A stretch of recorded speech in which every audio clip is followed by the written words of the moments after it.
siempre es lindo recordar los pasos de la carrera, de una carrera tan larga, que a veces, bueno, hasta quedan pasos olvidados y cuando surge alguna posibilidad de alguna charla como esta, es que empiezan a reflotar esos recuerdos bueno, ya sé, Cruz Azul creo que fue 2011, ya casi más de 14 años, un montón de tiempo.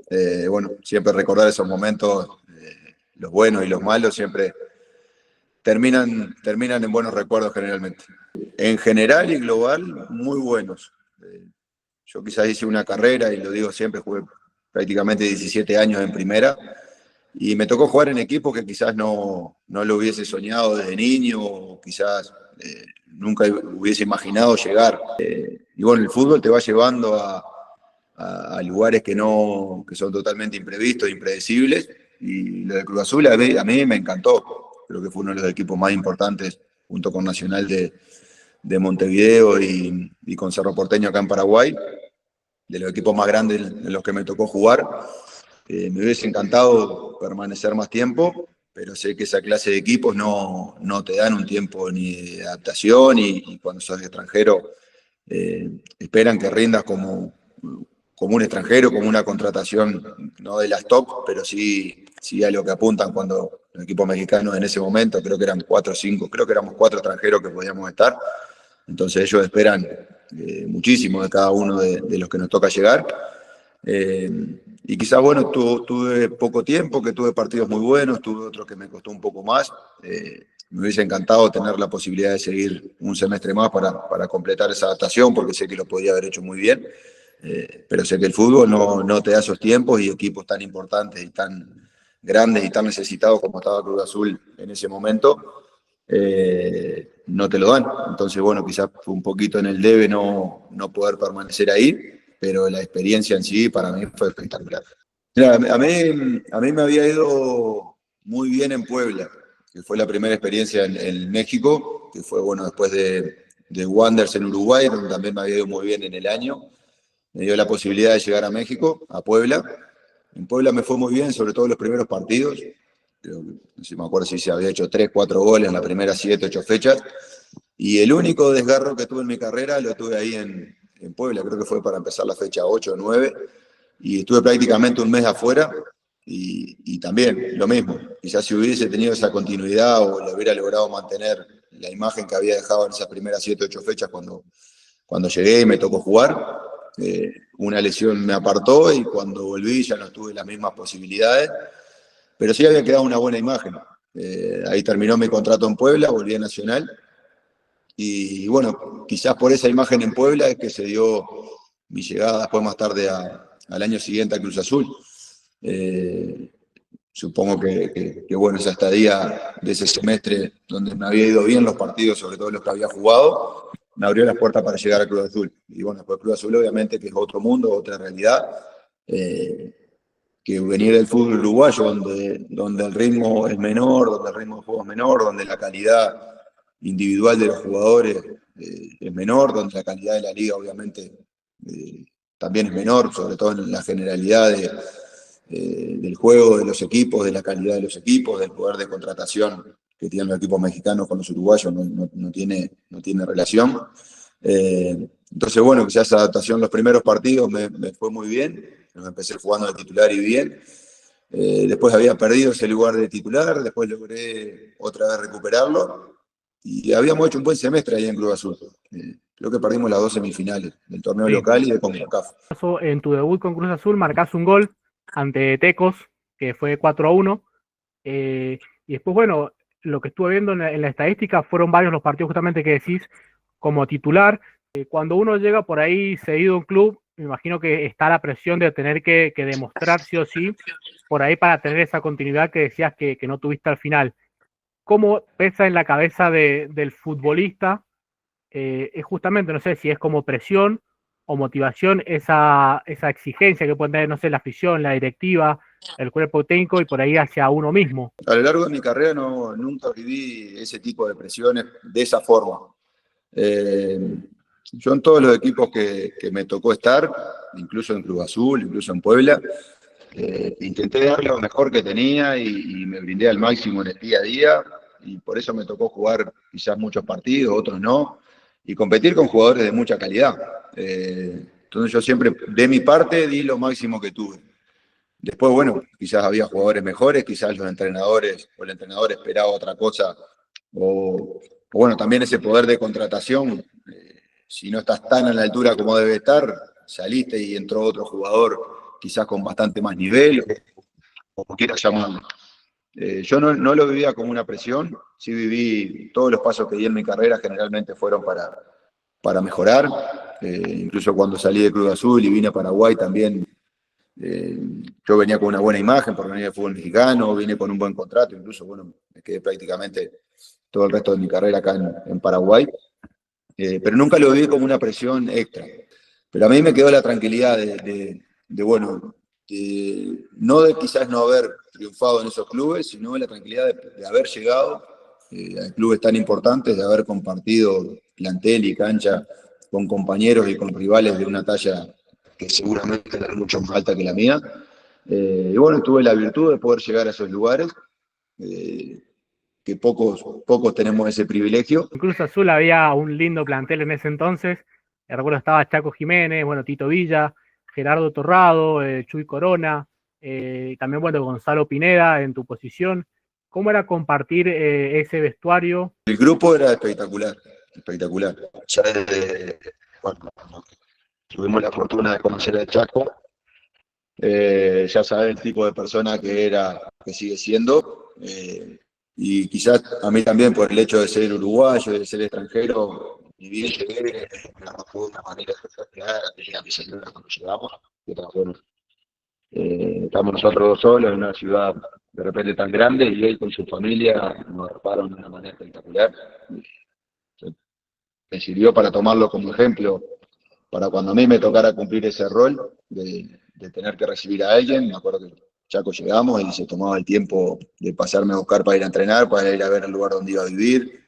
Se venía de su casa, que no estábamos tan cerca, quizás para que yo le apuntara el mate, y nos íbamos tomando mate en el entrenamiento.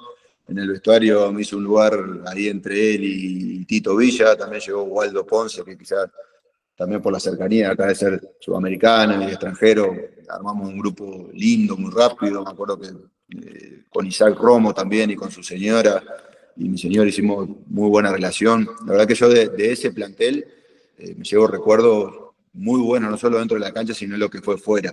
Ya te digo, ya, tanto el Chaco como Tito Villa, estaba el profe Daniel Ipata también, que era uruguayo.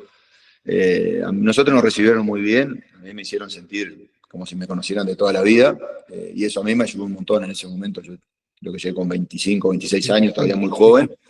Eh, y nada, ese apoyo la verdad que es fundamental para cuando llegas a un país nuevo, a un club tan importante, y esos son los recuerdos que nos quedan. Después, bueno, años más tarde, cuando con el hijo de Chaco, Santi, tenía 7, 8 años, y hoy lo vemos jugar, mide casi 2 metros y lo ves cómo juega. Decíamos, ese era el chico que andaba ahí en el patio pateando la pelota.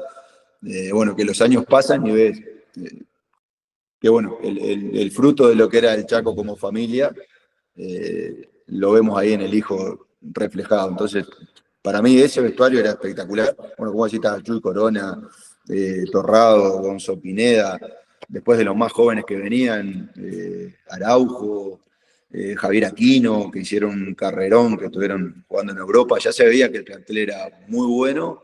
Y bueno, me acuerdo que ese semestre perdimos 2 torneos increíblemente. Me acuerdo que la semifinal con Morelia habíamos ganado creo que 2-0 la ida, y después fue el lío de la vuelta, que fue un partido que tuvo de todo, que terminamos perdiendo creo que 3-0, y en CONCACAF con Monterrey, que nos eliminamos con un penal pasado de la hora, creo que en el Estadio Azul, que hubiésemos jugado la final de CONCACAF. Nada, en una semana nos pasaron cosas increíbles que nos dejaron fuera de 2 títulos que podían haber sido tranquilamente de Cruz Azul. Morelia, nosotros creo que habíamos terminado 2-0. 2-0 la ida, sí. 2-0 la ida, ganando muy bien, y el resultado quizás quedó corto. Y me acuerdo que el Morelia arrancó el partido y creo que a los 10 minutos ya habíamos perdido 3-0. Que fue una cosa, quedamos todos de cara sorprendidos por cómo se había dado el partido. Y después, bueno, llegaron las expulsiones. Me acuerdo, creo que se metió un hincha en la recriminada del Chaco, que lo terminaron expulsando. Chuy Corona, que no sé si le cajó un cabezazo a alguien del cuerpo técnico rival. Y también, no sé si terminamos con 10, con 9. Me acuerdo que fue un lío Sí, tremendo ese la partido. famosa noche bueno, de la piña de Chaco, recuerdo ahora Sí, sí. sí, que le arrancó el Chuy le arrancó los dientes, creo, a un asistente técnico, Sí, un PF, no me acuerdo. Sé que fue un revuelo tremendo. Pero ahí fueron, creo que en esos primeros 10, 15 minutos íbamos perdiendo 3-0, que nos había sí, sorprendido a acá todos. tengo el detalle. A los 8 y 11 minutos, 2-0, de Rafa Márquez Claro, Lugo, y después al 87, Jaime Lozano, 3-0. que bueno, que también con el 2-0 creo que nos eliminábamos por la ventaja deportiva. Entonces nos había sorprendido esos primeros minutos cómo había sido el partido, porque, bueno, no, con lo que habíamos mostrado en la ida, estábamos todos muy confiados en que podíamos llegar a una final nuevamente. Y el de Monterrey, me acuerdo que era un partido controlado. Yo me acuerdo que en la ida a mí me habían sacado, yo había jugado y me habían sacado la segunda amarilla, o tercera amarilla, no me acuerdo cuánto fue, y la semifinal de vuelta estaba suspendido. Y me acuerdo que lo vi de afuera. Y también era un partido que estaba muy controlado y sobre la hora una jugada muerta, me parece, creo que fue un penal o algo así. Sí, de Y Humberto terminamos Sosa. eliminándonos ahí sí prácticamente en la hora. Y que bueno, que por lo que recuerdo los rivales, el rival Monterrey en la semifinal, era un rival mucho más duro que el que nos hubiera tocado en la teórica final. Entonces, bueno, eso es lo que también te duele un poco. Y quizás en ese semestre nos podríamos haber venido con un título, quizás con dos, y que por muy poquito no lo logramos. Entonces también ese fue un poco el debe de haber estado tan cerca. En el mediocampo compartías el puesto, bueno, con Gonzalo Pineda y con Gerardo Torrado. Bueno, Gerardo Torrado, un referente de la institución. ¿Cómo era por ahí competir con el puesto? ¿Cómo era el día a día con ellos? Eh, Nada, para mí era un sueño y me obligaba a mí a ser mejor jugador día a día porque competir con dos históricos de la selección mexicana, con su recorrido, con lo que representaban y quizás en algún momento haber sido titular por delante de alguno de ellos, para mí era algo impresionante, ya te digo. Y era lindo, era una competencia sana porque aparte por parte de ellos también me lo hacían sentir así. Yo siempre tuve ese respeto hacia mis compañeros. Sé que cuando uno no juega es porque va a jugar un compañero y cuando le toca jugar a uno, el compañero debe pensar lo mismo. Entonces había una gran relación y ya te digo, por momentos me tocó jugar a mí, por momentos me tocó esperar. Y con ellos siempre tuvimos pero la mejor, sobre todo por parte de ellos hacia mí, que era quizás ellos eran las reales figuras del equipo y del fútbol mexicano, y yo quizás llegaba nuevito, casi que desconocido, y a mí me trataron siempre como uno más y me hicieron saber que era uno más del plantel. ¿Y cómo es por ahí, bueno, la relación con la afición, teniendo en cuenta lo que mencionabas de la exigencia? Sé que en algún momento dijiste que por ahí las críticas hacia lo que pasa con equipos como Cruz Azul, los más grandes, por ahí a veces son crueles.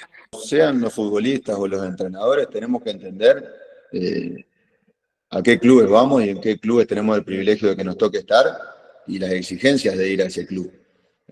Lógicamente que si vas, sea Cruz Azul, América, Chivas, el que quiera llamarle y no logras títulos, y sí, y las críticas van a ser duras porque el hincha es lo que quiere, y sea el hincha de cualquier equipo, siempre quiere ganar y quiere salir campeón. Y en equipos donde tenés todo para poder serlo, y tenés que serlo, aunque cada vez sea más difícil y más parejo, y esas críticas son lo normal. Es lo que el fútbol te lleva día a día. Entonces el jugador que no sepa entender eso o el entrenador que no sepa entender eso, eh, y bueno, tenés que dedicarte a otra cosa porque el único mal, cuando no lo entendés, se lo termina haciendo uno mismo. Yo no me puedo enojar con un hincha por un insulto o por una crítica o porque te exija, porque es el hincha del club y lógicamente que es lo que pretende. Y nosotros como jugadores, obviamente no podemos estar a la altura de esa crítica, no podemos ni tener la mínima intención de responderla. Sí, si te gusta absorberla o leerla o ver, yo lo que recomiendo es tratar de estar alejado a todo eso. Porque sea el jugador o sea el entrenador, Somos los primeros que sabemos cuando las cosas las hacemos bien y cuando las hacemos mal. Y a veces el hincha jugaste un partido espantoso y terminaste ganando y lo festeja como si hubiese sido campeón. Y a veces hiciste tremendo partido, hiciste todo bien para ganar y terminaste perdiendo o no ganando y las críticas igualmente van a ser crueles. Entonces, en estos equipos donde hay mucha gente hincha y donde los pensamientos y las opiniones son tan diversas, que vas a encontrar gente que cuando ganaste jugando mal igual le va a gustar, y vas a encontrar gente que jugando bien ganaste y te va a seguir exigiendo más, porque te va a decir, no, está en Cruz Azul, a este equipo no le puede ganar 1-0, tenés que ganarle 4. Lo que vos elegís para llegar a equipos como tan grandes, sea Cruz Azul, América, sea Nacional, sea Cerro Porteño, vos sabés al lugar que vas, por algo también esos equipos económicamente pagan lo que pagan, te dan lo que te dan, las comodidades del día a día son determinadas, y bueno, los riesgos o las consecuencias que están en esos equipos de la exigencia máxima día a día. Mencionábamos Nacional de Uruguay, bueno, Cruz Azul en México, en Paraguay, Cerro Porteño y un poco con Guaraní también.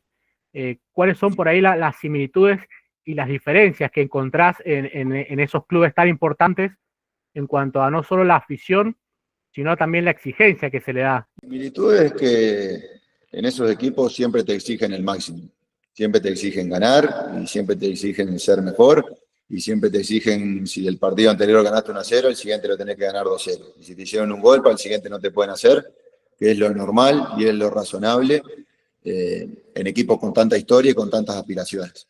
Las grandes diferencias es que, por ejemplo, en países como Paraguay o Uruguay o cualquier otro país que esté fuera del fútbol, sea mexicano, argentino, brasilero, son las condiciones diarias que te dan para que vos puedas lograr ser campeón.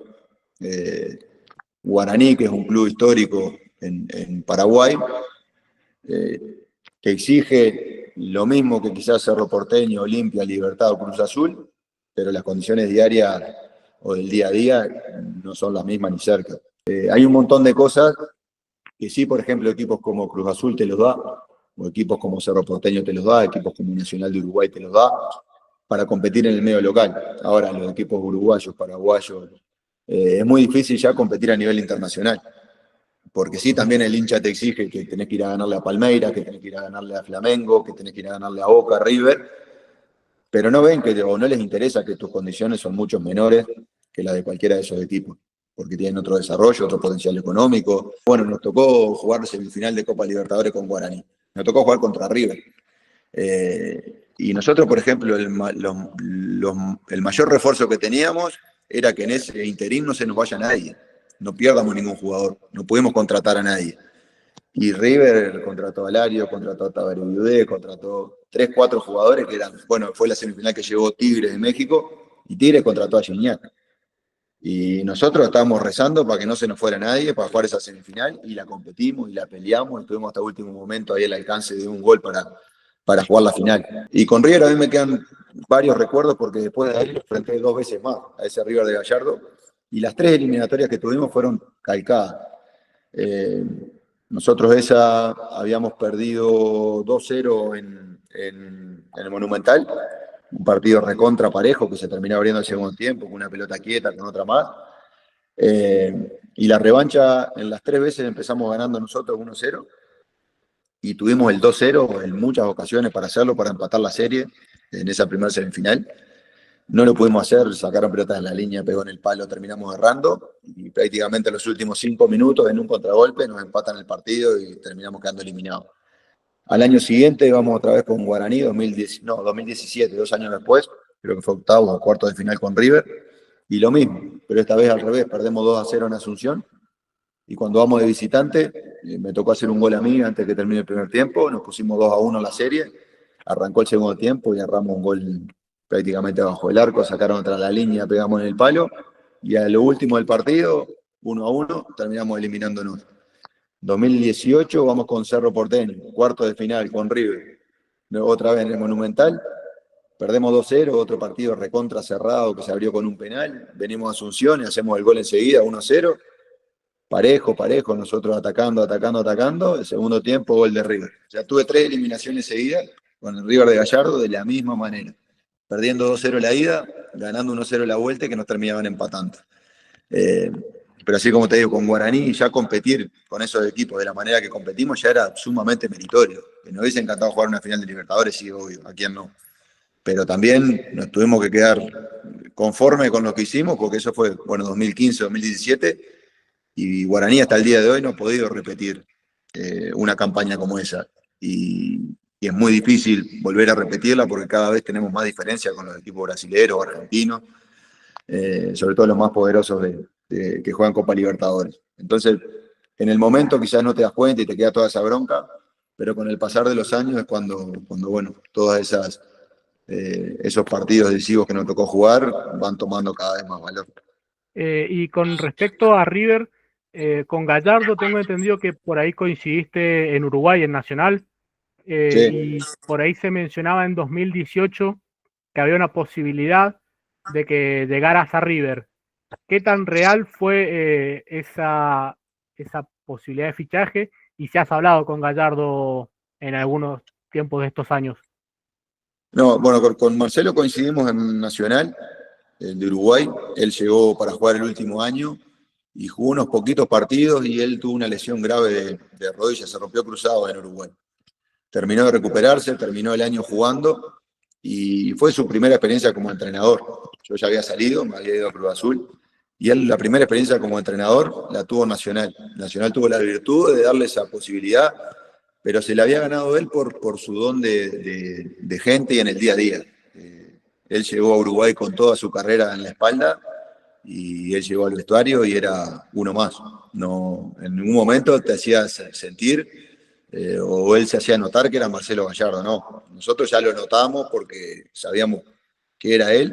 Entonces quizás él no llegó a ganarse un lugar, sino que los mismos compañeros se lo dimos por naturaleza, porque esos líderes se ganan un lugar de líder por naturaleza, porque la gente que los rodea los pone en determinado lugar y eso fue la grandeza que tuvo él a lo largo de toda su carrera. Él llegó y pasó de ser uno más y como era tanta su humildad, creo que los mismos compañeros lo llevamos a que sea uno de los líderes del plantel, jugando al principio y mucho tiempo parado por su lesión, y él seguía desde su lugar aportando todo lo que tenía que aportar y más. Y eso es la posibilidad de al otro año ser entrenador. Y bueno, fue campeón uruguayo y ahí empezó su gran carrera. Pero son esos jugadores que ya como compañero vos ya lo ves, y decís, bueno, si este va a ser entrenador y va a ser un crack y le va a ir bien, no tiene manera de que le vaya mal. Y bueno, así fue. Y después, bueno, sondeos tuvimos un montón. Eh, en concreto, nunca hubo un acercamiento que diga, bueno, estuvimos muy cerca. Sí, estuvimos en carpeta, como habrían 200 jugadores por periodo de pase en equipos tan importantes. Y no, y después las veces que volví a hablar con él, o que nos encontramos en algún evento, o las otras veces que nos llegamos a enfrentar, o ya te digo, nos tocó prácticamente 3 años seguidos enfrentarnos con ese River, tuvimos toda esa mala suerte, que los cruces siempre eran con ellos en esos momentos. Eh, pero de él, los recuerdos más grandes que tengo fueron como compañero, más allá de lo futbolístico, mostró el don de persona que tenía. Bueno, por algo, después como entrenador, logró tanto como jugador y por algo como entrenador sigue logrando ese respeto y ese liderazgo importantísimo que tiene. ¿Cómo, a ver, cómo afrontás vos esa parte en la que uno decide cortar con la actividad profesional en la cabeza? Me imagino que no debe ser fácil, pero bueno, mencionabas que ya desde hace un tiempo querías ser entrenador. ¿En qué momento también te empieza a picar ese bichito de querer pasar a la otra parte del campo, estar en el banquillo? Mira, a mí me gustó desde siempre. Ya, seguramente haya sido por la posición en donde me tocó jugar. Siempre tuve la curiosidad de preguntar por qué y para qué a los entrenadores con los que tuve, que por suerte tuve muchísimos muy buenos, otros que a mi criterio no eran tan buenos, pero de los que todos sacás algo, que a gusto personal, si bueno, esto sí, esto no. Y tuve muchísimos muy buenos, que me enseñaron un montón y que bueno, siempre tenía esa curiosidad de preguntar, de consultar, porque también la posición te llevaba siendo capitán o no siendo capitán, el volante central, como el zaguero, tenés Sí, el eje del equipo. prácticamente sí, la obligación de ordenar el equipo y de saber qué función tiene que cumplir cada uno. Entonces creo que mi perfil también me llevó a que me guste ser entrenador. Yo ya en 2022, ya había terminado mi carrera, 2021, fin del 2021, y bueno, en realidad yo la había empezado en 2018, ya por cumplir 33 cuando estaba en Cerro. Y ya desde ahí tenía el deseo de ser entrenador, de terminar y ser entrenador. Y bueno, ya después sí, el último año elegí, bueno, me dio la posibilidad Guaraní de poder retirarme ahí, que era, bueno, mi deseo había sido o poder retirarme en Cerro o en Guaraní, que fueron los dos lugares donde tuve mayor tiempo y en los lugares donde me tocó ser campeón. Y bueno, ya después de Guaraní quizás se presentó alguna posibilidad más de seguir jugando, porque te digo, yo todavía estaba bien para seguir, pero ya iba a cumplir 38 y dije, bueno, es muy tarde para una cosa, para seguir jugando y quizás estoy postergando el otro sueño que tengo, que es ser entrenador. Y bueno, decidí ahí el retiro, me ayudó mucho a decidirlo. Yo me anoté en un campamento, de esos que hace el Barcelona, que hacen por todo el mundo, llegó uno a Paraguay y era con chicos entre 6 y 7 años, y como experiencia, porque uno como jugador ves mucho de este lado y parece fácil todo lo que se hace del otro lado, y bueno, quería tener esa primera experiencia con chicos como voluntario y me encantó. Y noté que me podía desenvolver, noté que era lo que yo esperaba que fuera. Y bueno, ese campamento que fue una semana me llevó a tomar la decisión también de ya del retiro para poder empezar a buscar esa primera posibilidad como entrenador, que siempre es muy difícil, porque acá en Paraguay, por ejemplo, es un mercado muy chico, tenemos solamente 12 equipos en primera división, y hay una cantidad de entrenadores que ya hace mucho tiempo que están y es muy difícil que se te dé una posibilidad cuando uno recién se retira. Yo siento que hoy ya estoy en el mercado considerado como un entrenador, que ese pasaje es muy difícil de lograrlo, porque cuando tenés por mucho tiempo la cápsula de ser jugador, es muy difícil que te empiecen a ver como entrenador, y yo creo que hoy estoy logrando ya poder estar en el mercado como un entrenador. Entonces, bueno, es el inicio de la carrera, mi segundo año como entrenador, mi segundo equipo profesional, y bueno, así como fue como jugador, tengo el pleno deseo que cada paso que vaya dando sea para mejorar el nivel, como se dice, o para ir saltando para equipos cada vez más importantes. Creo que me gusta más ser entrenador que ser jugador. Con eso te digo todo. A mí, yo después que me retiré, no me volvió el deseo de jugar.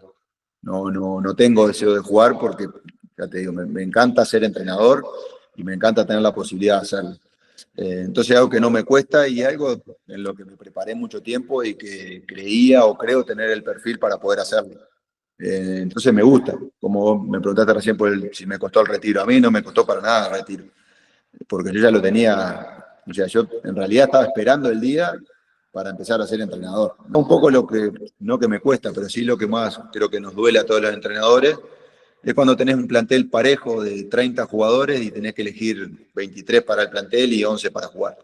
Y tenés que dejar quizás gente afuera, justa o injustamente, pero bueno, son las decisiones para las que estamos y las que tenemos que tomar, pero quizás es un poco lo que cuesta, porque el haber estado mucho tiempo del otro lado, también conozco los sentimientos del que juega, del que no juega y del que no está convocado. Y a veces es duro mantener, que es lo que yo como entrenador trato de marcarle a mis jugadores, que las decisiones que tomo yo o tomamos nosotros no les hagan cambiar su comportamiento. Porque al fin y al cabo la carrera es propia de cada uno y seguramente el equivocado sea yo en elegir a uno u otro.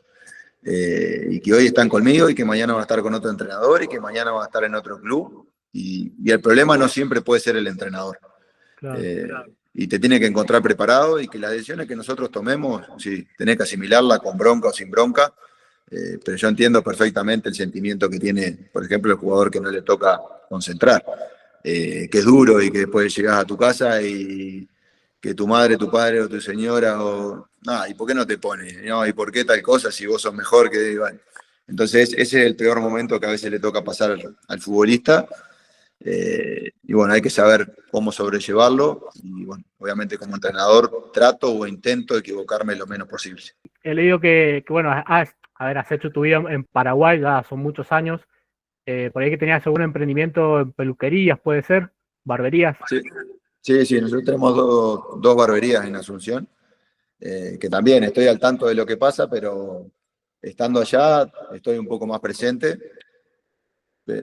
pero estando lejos, pues, se me hace muy difícil. Entonces sí, trato de estar en el día a día, pero y también vamos de la mano con lo otro, que el ser entrenador te lleva prácticamente la mayor parte del día, o sean con preocupaciones, o con planificación, o con tomar eh, decisiones y resoluciones del día a día, que no te alcanza solamente el tiempito que estás entrenando. Ese es el disfrute del día. Las 2 horas que nos toca entrenar es el disfrute. El resto es todo la cabeza maquinando y generalmente son más dolores de cabeza que otra cosa.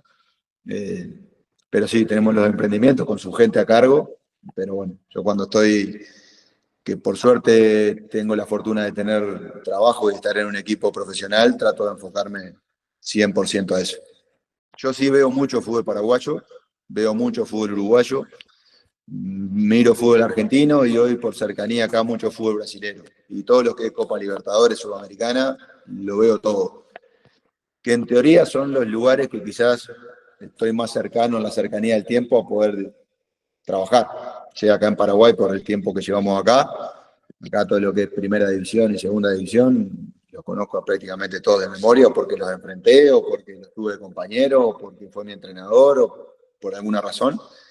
En Uruguay lo mismo, porque sé que siendo uruguayo, con quizás los contactos, las amistades que tenemos allá, se nos puede presentar en algún momento entrenar a algún equipo uruguayo. Argentina por la cercanía, porque todos lo vemos. México obviamente es un lugar que me encantaría llegar a dirigir, me encantaría, como fue el sueño como jugador poder estar, como entrenador también, por el día a día, por la exigencia, por lo que representa, a mí me encantaría. Con tu carrera, con el día de hoy, si hubieras hecho o tomado alguna decisión diferente y si te quedó algún sueño pendiente también. Sí, una sola, que fue yo estando en Guaraní, el segundo año, el primer año en Guaraní, después del primer año, tuve una oferta concreta para ir al Dinamo de Zagreb, a Croacia. Y Guaraní no me quiso vender en su momento y quizás yo no hice la fuerza necesaria para poder ir, que fue el sueño pendiente que me quedó, jugar en Europa y poder jugar en la selección uruguaya. Incluso estuve más cerca de jugar en la selección de Paraguay que en la de Uruguay, que fueron los dos sueños quizás que uno desde niño, que cualquier futbolista desde niño sueña con jugar en Europa y jugar en su selección. Y quizás si hubiese hecho un poco más de presión, hubiera tenido ese pase y hubiera tenido la posibilidad de jugar en Europa. El resto de mi carrera, no, siempre fue bastante más de lo que soñé y de lo que esperé. Y la verdad que me retiré bastante conforme o muy conforme con todo lo que me tocó hacer, con todo lo que tuve la posibilidad de disfrutar, de jugar, de compartir, de conocer, que el fútbol me llevó a lugares y a partidos que no hubiese soñado nunca. Y por casi 17 años, que es mucho tiempo en primera división. Entonces quizás si algo que me arrepiento era quizás que hubiese hecho un poquito más de fuerza para que se diera ese pase, pero al final por una cosa u otra no se terminó dando y bueno, continué mi carrera bastante tiempo más, que quizás no sé qué final hubiese tenido en caso de haber ido para allá, pero quizás fue el único de haber jugado en Europa y cuando había tenido esa posibilidad tan cercana. Agradezco nuevamente, Marcelo, por la predisposición y el tiempo que has tenido para charlar con nosotros, con Vamos Azul. Así que de mi parte, agradecerte infinitamente y enviarte un abrazo muy grande a la distancia. Bueno, otro para ustedes, otro para vos, en especial, bueno, por acordarte de la distancia después de tanto tiempo. Y nada, estamos a las órdenes y siempre una partecita de nuestro corazón quedan en todos los lugares que hemos estado. Y bueno, Cruz Azul no es la excepción por la gran experiencia que me tocó vivir ahí. Así que un saludo para vos y para toda la gente del club.